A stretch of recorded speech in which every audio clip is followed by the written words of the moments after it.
Hello and welcome to another video and podcast from Fantasy Football Scout. My name is Joe and today I'm looking to help those looking to create a wildcard side for double game week 35 and beyond. Not many more game weeks left of the season, so this has got to set us up nicely for the duration for those that are wildcarding.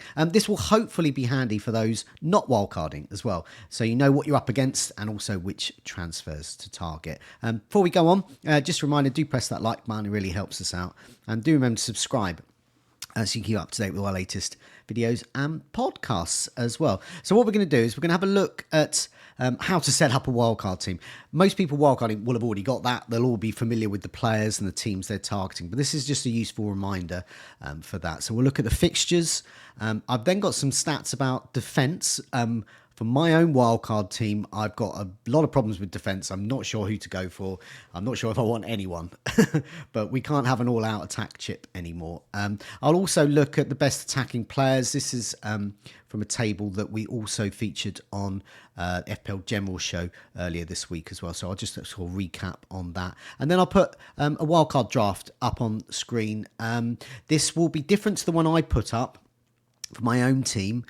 Do have a look at that video and listen to that podcast. Myself and Tom did that, sort of a team selection wildcard video earlier this week, so do have a look at that as well. This one's slightly different, mainly because I'm starting to get a little bit nervous about single game week players and just how good they are.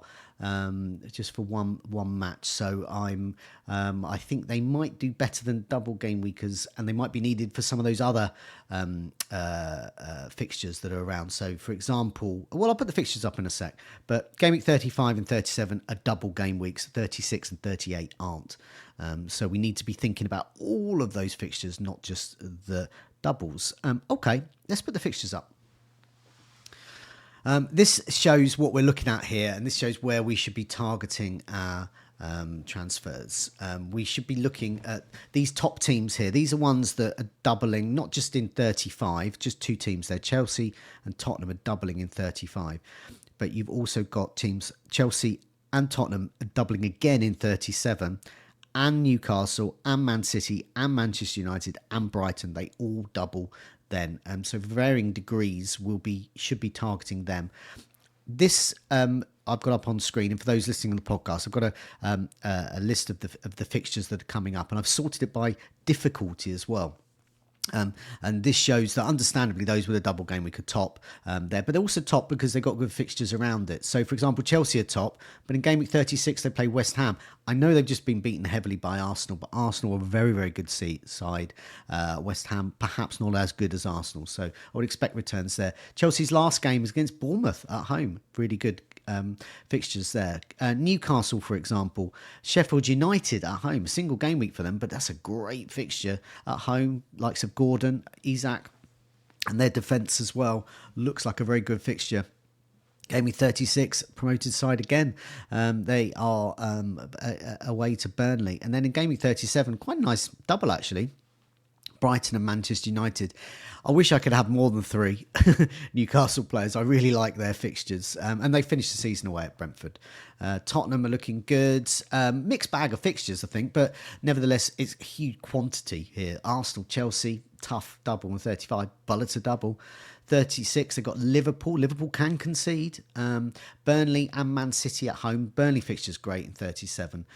Man City as well. Tottenham do well, all right at Man City, particularly at home. Sheffield United away, game week 38. It's a really good run of fixtures. Man City themselves, Nottingham Forest away in game week 35. Then Wolves at home, 36. Great fixtures. Fulham Tottenham away, 37. Good double. And West Ham at home to finish off the season. So I'd want a bit of action there from Man City. Meanwhile, you've got Arsenal further down this list in terms of difficulty. They've got Tottenham away, North London derby, and they just annihilated Chelsea this week in the remaining game for Chelsea for Arsenal in game week 34, which as you're watching this now is still going on. Bournemouth at home in game week 36 for Arsenal. They've got Manchester United away in 37. That's not actually too bad. I don't mind that. And Everton at home in game week 38. So I want lots of Arsenal players for those fixtures as well. So I've got my eye on those game week 36 and game week 38 as well. Liverpool, let's have a look at them. West Ham away, so it's pretty good. Jota's injured for a couple of weeks. That should mean guaranteed starts for the likes of Diaz and Salah, you would hope. Tottenham at home in game week 36. Have Villa away in 37. So that sort of puts me off Liverpool a bit. But then they got Wolves at home. So I want to be targeting a transfer or two maybe on Liverpool players in game week 38 as well as Arsenal players. So they're the fixtures there. Around that as well, Wolves are interesting. The game week 36, Man City, that's tough away for them. And they got Liverpool away in 38, but Luton at home 35. So, and Crystal Palace at home in 37. So you don't necessarily need double game week players. Play like 8 Nori. Now on Tom Freeman's wildcard team, we did a team video I mentioned earlier. He's got 8 Nori on his bench there. He's going to bench boost 8 Nori in 37 at home to Crystal Palace. So, you know, he feels that those single game weekers can match the double game weekers. So I think what's happening this week is everyone's gone double game week mad. There's a lot of players injured or doubts. Palmer didn't show up for Chelsea last night. I'm recording this on Wednesday lunchtime, by the way, just to timestamp like this. So, you know, will he be fit for the weekend? You would hope so. Haaland absent from training. Will he be fit for the Brighton game this week? Will he be fit for the weekend? Foden not seen in training, so there's a doubt around him, but that could be for any reasons. So meanwhile, as I said, with Jota's illness as well, so that throws up sort of Liverpool assets up in the air if you're not wildcarding. As I said, I'm not keen on Liverpool with a wildcard, but yeah, looking at those injury doubts there, particularly for City and Chelsea and Spurs as well. Porro has been injured. Will he be? There's rumours that he's back in training. Will he be fit and ready to go? Richarlison, will he be fit and ready to go? There's lots and lots of injury doubts up in the air as well. So for me, coping with the injuries, not avoiding too many single game weekers who are good, and also that defence as well. I'm really keen on making sure I get better defenders. Now I've got Ben White in my normal team, and he's just got 26 points in the double. Great, fantastic. Would I be ready to remove him after that? And given that he's absolute key player to field in 36, I can happily bench boost Ben White 37 away to Manchester United, and he's got Everton at home 38. Imagine he's going to be playing all of those. Looks integral to the defence. When Tomiyasu's coming in, he's coming in on the left, so Ben White seems to be secure. Okay, let's have a look at some players, and then I'll show my wildcard team and see what we've got there. So let's have a look at some defenders. So I've highlighted here those that aren't doubling, and this I've sorted it by chances created. Top of this list is Robertson, doesn't double for Liverpool. He's got 18 chances created, a couple of shots inside the box and an assist. He's taking 34 corners. This is over his last 6 matches. All of these figures for the last 6 matches they played. Minutes per baseline bonus, really strong. So if Liverpool keep a clean sheet, Robertson could be in the bonus there. He's getting a baseline bonus, which is the points that go towards the bonus points, every 4.7 minutes, which is very good. Gusto is next. I mentioned injury doubts. He's another injury doubt at the moment. I don't know what the problem is there. I'm probably personally going to avoid at the moment unless I get something concrete. If I'm getting him in for a double in 35 and 37, I don't want an injury doubt. I want they're going to play. And at the moment, even if he's fit for 35, will he be for 37? There's clearly some medical issue going on there. Nevertheless, he's created 15 chances over his last 6 matches. He has got an assist, no goal, and a clean sheet. And his expected goal involvement has been 1.3 over the last 6 matches, similar to Robertson. His minutes per baseline bonus strong, 5.5. Okay, so Reguilon is another one. Brentford. Now, when we did our team selection video with Tom, we had a live chat there, and and there was at least one in the live chat was saying, what about single game weekers? What about Brentford? And Brentford have Everton away, game week 35. They've got Fulham at home, 36, very strong. Bournemouth away, 37. Newcastle at home, 38. Reguilon and Bomo, Wissa. These are all quite good picks, I would say, for single game weekers, whether you're wildcarding or not. But a risky wildcard would have one of these players in. And Reguilon, he's got 10 chances created, 4 assists his last 6 matches, taking 3 corners. Minutes per baseline bonus strong again, around 5 minutes. He's getting a bonus, a baseline point for his bonus points. So yeah, really strong. I wouldn't put people off that. Ben White is another next one. I mentioned him earlier. 6 million, 2 shots inside the box, 10 chances created, 2 goals. Got a brace last night, 6 clean sheets out of 6 matches. Brilliant. And he's pretty nailed on to start. Minutes per baseline bonus, pretty strong, 7.1. Got maximum bonus last night, despite getting a yellow card. But obviously the brace helps there and the clean sheet. Trippier is next. Will he be fit? I mentioned injuries. He's still injured as far as we know. I'm going to swerve him. I think in the Newcastle defence, I think you can go for Dan Burn, and I think you can go for Fabian Schär as well, or even Dubravka. You can tap into their defence, and they've all got. For Burn and Schär, they've got goal scoring potential there. But Trippier, nevertheless, 9 chances created. I've sorted this all by chances created, really. I'm just going for attacking sort of assist potential mainly. 23 corners, that underlines his potential there. Alexander-Arnold, I'm very tempted to get him in. It's just that little bit too much for my budget, 8.4. And as I said, I don't quite like Liverpool until game week sort of 38, really. I don't think, especially from a defensive point of view, but you get him for attacking returns. He's created 8 chances. He has got a goal. He has got an assist over his last 6 matches.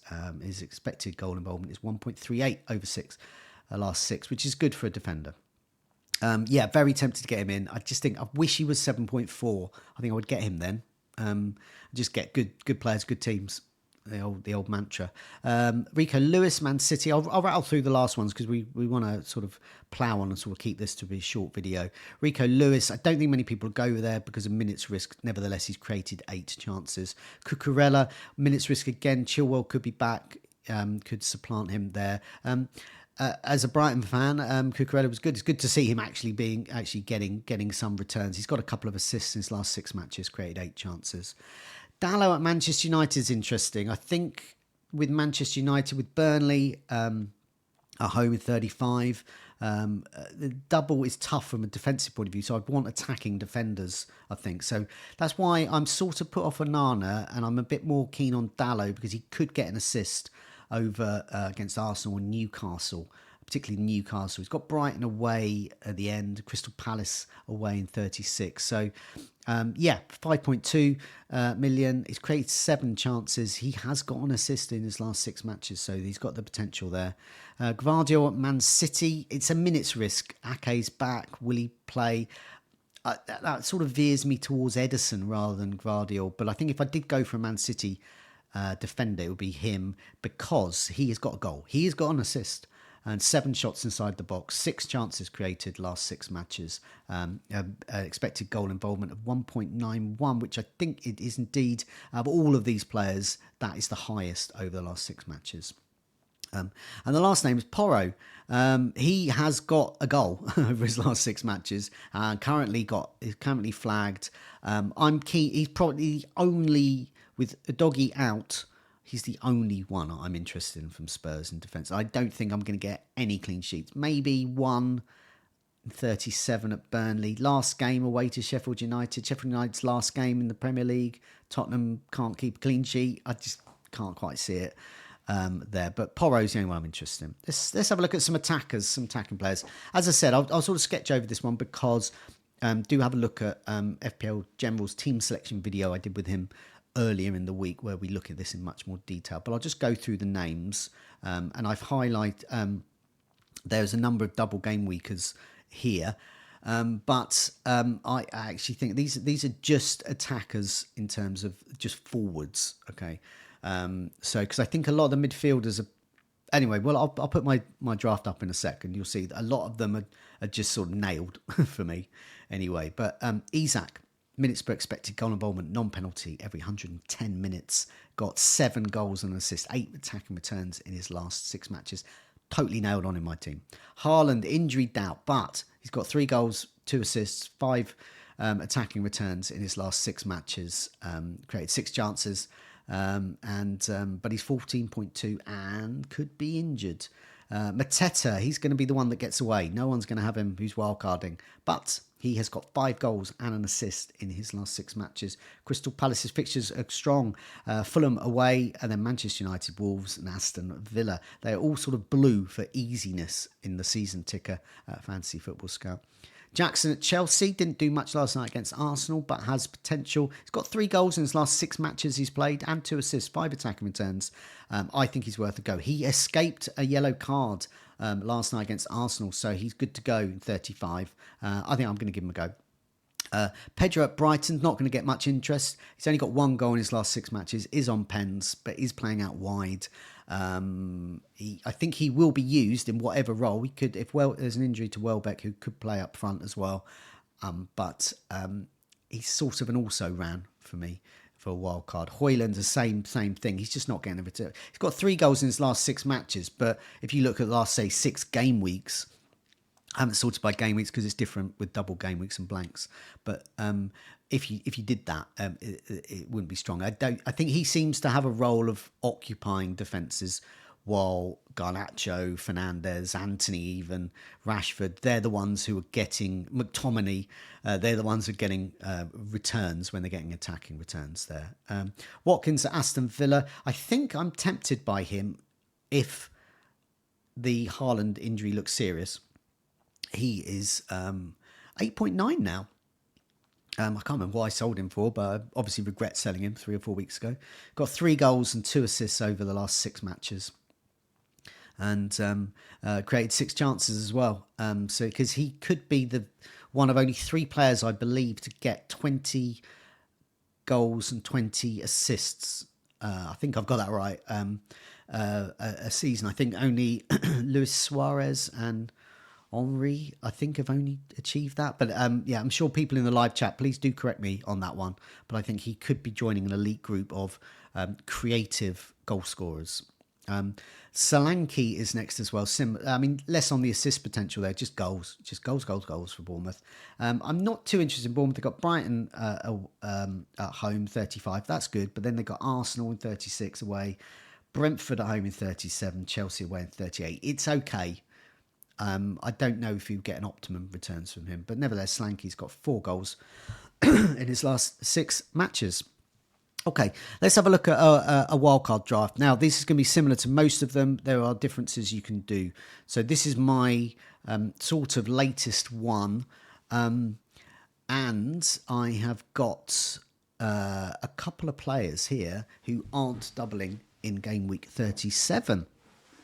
So I'll run through this and then I'll sort of dwell on some of these players. So I'll run through this for the benefit of those listening to the podcast version. Currently, this bus team here has got Petrovic in goal. So I've gone Petrovic over Gusto. Pedro Porro, hope he's well. Dallo and Byrne, both at home, 2 promoted sides. And in a 3-5-2, I've got Son, currently with the armband, because I don't know what's happening with Palmer. Whilst Palmer I love, and obviously he's amazing, if he's not playing, I can't get any points from him. So I would like to put the armband on him, but if he's in any way a doubt, I think I might just go for Son. But I might, I don't know. It's going to be a tricky one. That's going to be down to the wire. Do watch the team news or listen to the podcast of the team news with myself and Neil later in the week. I've got Anthony Gordon home to Sheffield United. There is no way I'm not having Anthony Gordon at home to a promoted side in this wildcard. I've got Foden. He remains to be seen whether he'll be well and fit going for this match, but he's away to Nottingham Forest. Fernandes at Manchester United at home to Burnley. He's in good form. Manchester United may be conceding, but he is in good form. Nicholas Jackson and Isak are my two strikers here. Jackson, I'm happy to give a go. He's in the Darwin slot of strikers I'm going to be inevitably disappointed by. And Isak at home to Sheffield United. He is an absolute lock. On my bench, I've got Edison. Ready for that game week 37 double there. Also happy to play him most weeks.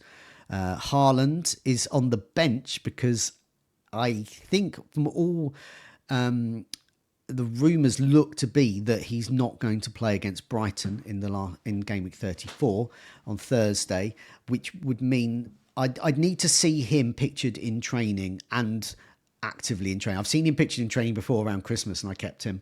But I need that was sort of pictured on his own. I need to see him actively in training with other blokes kicking a ball into a net. That's what I need to see. And I don't know if I'm going to see that in time for Saturday. So he's going to be an injury doubt for me. But I do have backups here. So Palmer's an injury doubt. Haaland's an injury doubt. I do want to keep them for game week 37. Haaland's a player that I'm going to want to get in. And Palmer I've got money tied up in as well. So on my bench, I've got Ben White and Gabriel. Now, what has been one of the success stories in recent weeks, or indeed this season? Double Arsenal defence. And Ben White, I got him in about 3 or 4 weeks ago. I've documented this a lot on the videos I do with Tom Freeman. I always wonder why Tom was getting 10 points more than me every week. And then I isolated it, Ben White. And what happened this week, if I hadn't have got him in, so if I had him for 2 or 3 weeks, he gets points when other Arsenal defenders don't. So, yes, they didn't get a clean sheet the other week. Ben White came off before 60 minutes before the goals were scored. So he ended up getting a clean sheet. He can get an assist where the others can't. I'm a bit worried about these pesky short corners Arsenal are taking. They should be aiming at Gabriel's head or Saliba, but they're not doing that. And Ben White can also score. He scored a brace last night.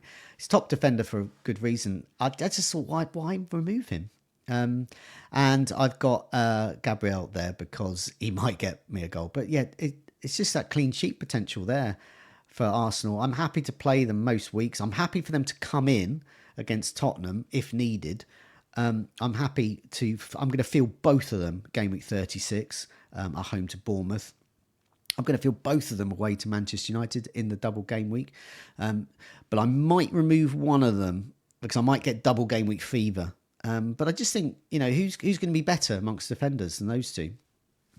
Have an answer in the live chat. Please do. Please put some recommendations in, because in the absence of other choices, I'm going to go for these lads. And also they are home to Everton, so I'm going to field both of them then as well.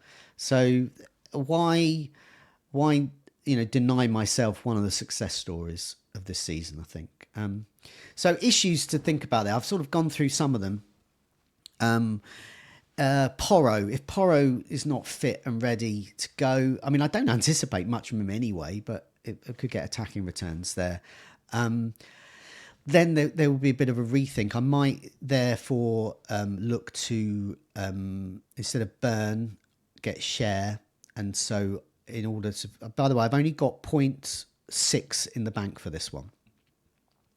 So I haven't got enough on its own to do Burn to Share. So I'd use Porro's money to do that. Burn, upgrade to Share. And then I'd probably go for maybe Van Heck or Lewis Dunk at Brighton, just because I'm a Brighton fan and have a bit of coverage in the double. Lewis Dunk's the one I'd really want, though. The captaincy, I want it on Palmer, but I'm okay with it on Son. I'm not anticipating much in the Arsenal game, but it is a North London derby, so you never know. I actually think maybe this double game week is best avoided. Maybe Gordon's the best one. And so the other issues are, defenders really. I don't like any of the Man City defenders, so Edison gets the nod for me. I don't like any of the Chelsea defenders, especially if Gusto's going to continue being injured, so Petrovic gets the nod there.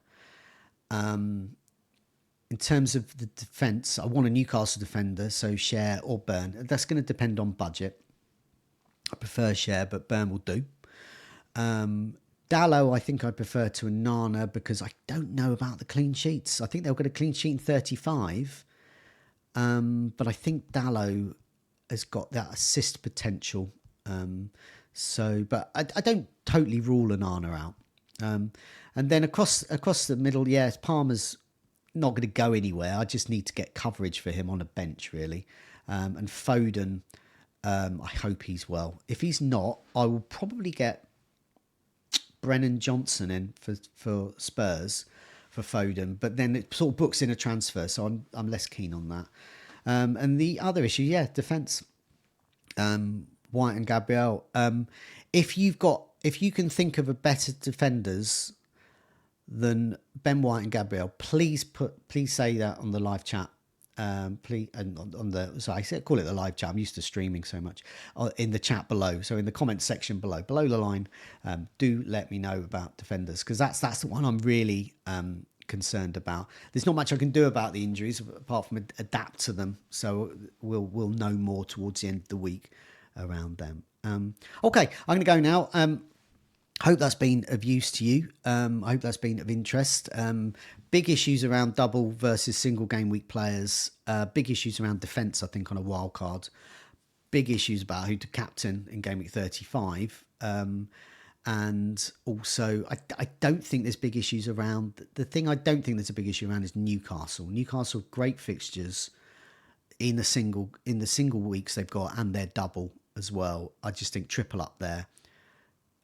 Try and triple up on Man City, and I think don't take your eye off Arsenal.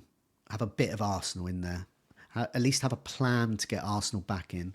And in game week 38, I'm hoping with this I don't have to use a transfer in 36. I can use maybe one in 37 to get sort of maximise that bench boost.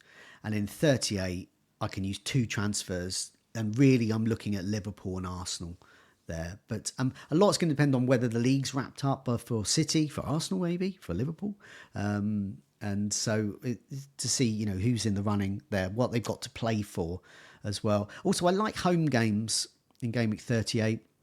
I know away players can do well in that week, but I do like that sort of last hurrah in front of home fans. And that could be good. But yeah, good luck with your wildcard decisions. Good luck with your decisions if you're not wildcarding. Good luck for the rest of the season. Plenty more videos and podcasts coming this week. Thanks a lot for your time. Take care. See you soon.